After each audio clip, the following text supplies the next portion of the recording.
Marysville Roundtable, a discussion on current events, sports, and entertainment.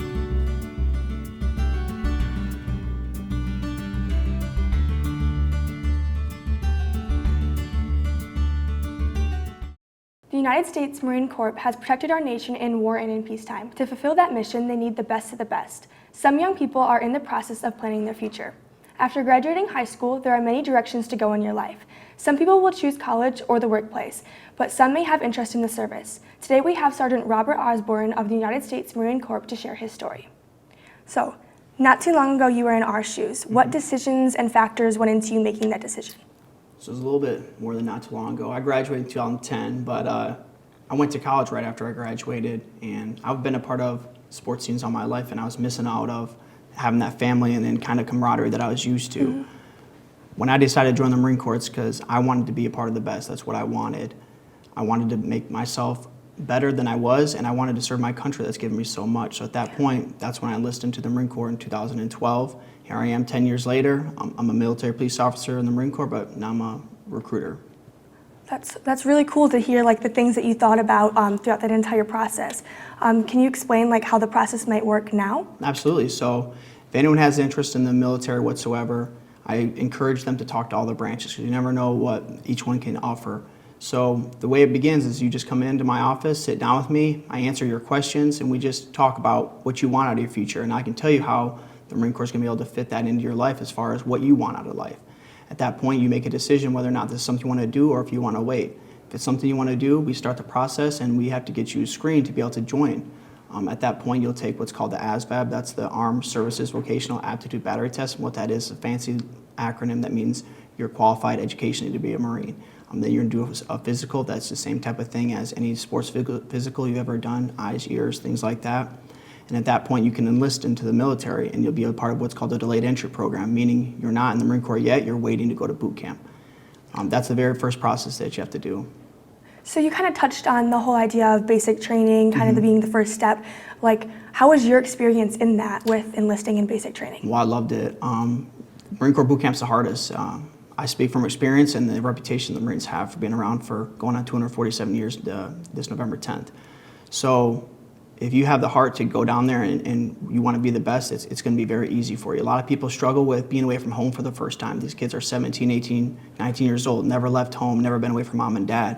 And it's a brand new experience for them. So we get them prepared as much as we can physically, but you go down there with the mindset that you want to be a Marine and you don't want to let others down there with the same mindset as you is to be a Marine, you're going to be just fine. So you mentioned how, like, family was a lot of your decision and like probably some of the harder parts. How do you help prepare your recruits for that step of the process? So what we do, let them know everything to expect in boot camp. We get them as prepared 100% as possible.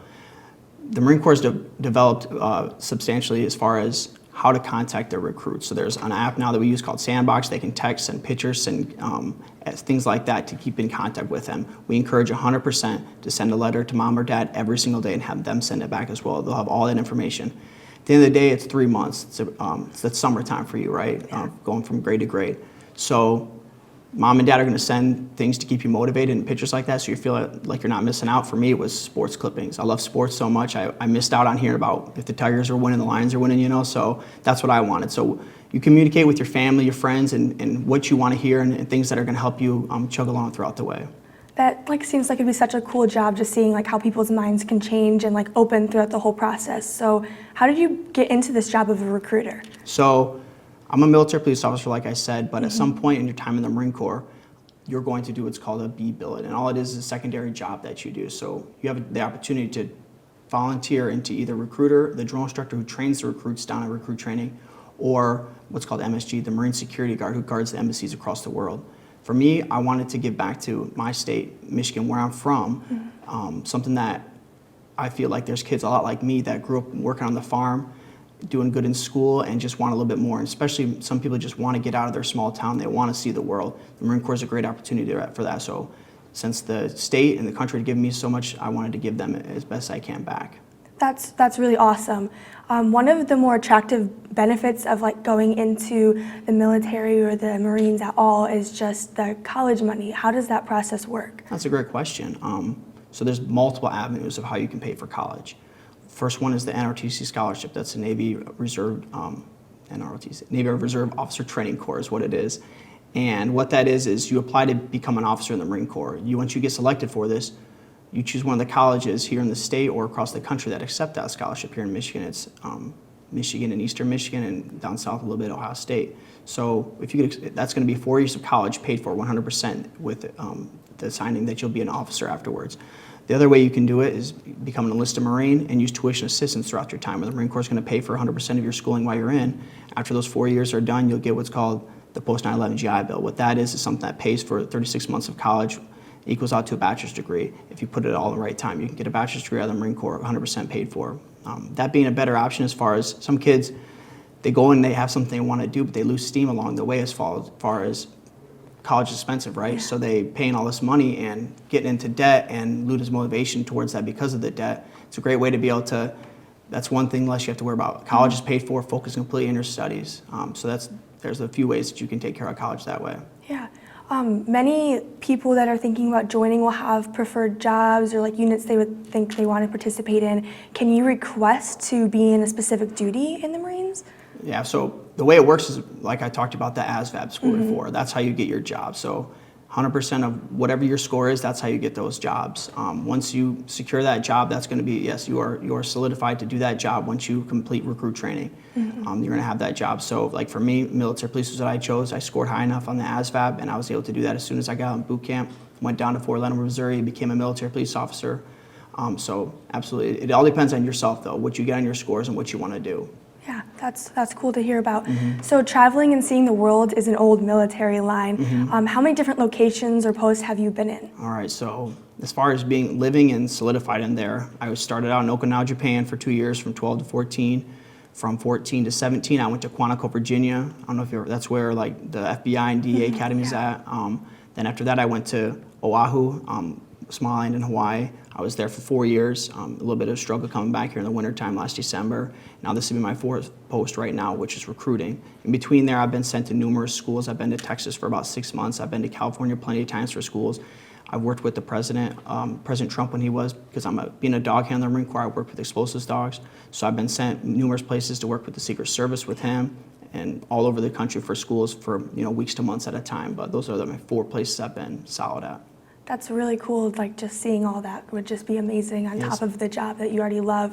So some plan to stay for a few years, some make it a career. So what have your service plans, what do they look like? I know you've touched on that a little bit. Well, I've been in for 10 years now, so it's kind of time to make the decision. Yeah. I'm up to 13 years on this contract, so my plan is to do the 20 years, and at that point, I'll be 38 years old. I plan to start another career here in Michigan as a police officer to build a second pension. But police officer is something that I had no interest in until I joined the Marine Corps, and that's what I want to do with my life now. Like I told you before, I want to give back to what's given so much to me, and I want to be able to help out my community back home here in Michigan.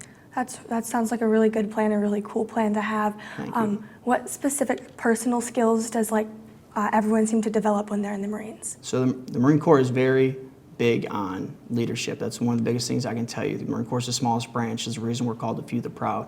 So there's not a lot of time to slip through the cracks where you're a huge organization because they need you to step up in those leadership positions. The Marine Corps talks a lot about your tangible and intangible skills, meaning tangible things you can touch, money, travel, physical fitness, but those intangibles, courage, self-discipline, self-confidence, self-direction, self-reliance, things like that are things that we can teach you to be more confident in yourself down at boot camp. There's going to be a lot of things you think you can't do, and through those trials, you're going to prove to yourself that you can actually do these things.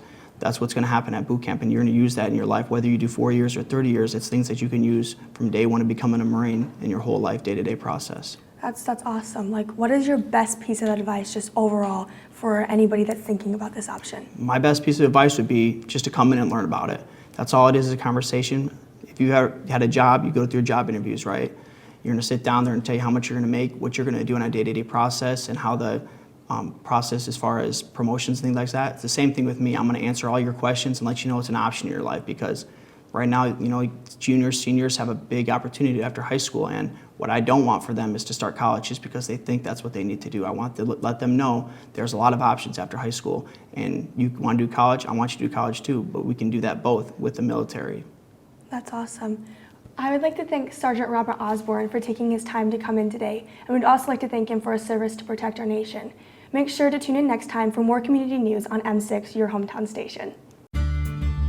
Marysville Roundtable, a discussion on current events, sports, and entertainment.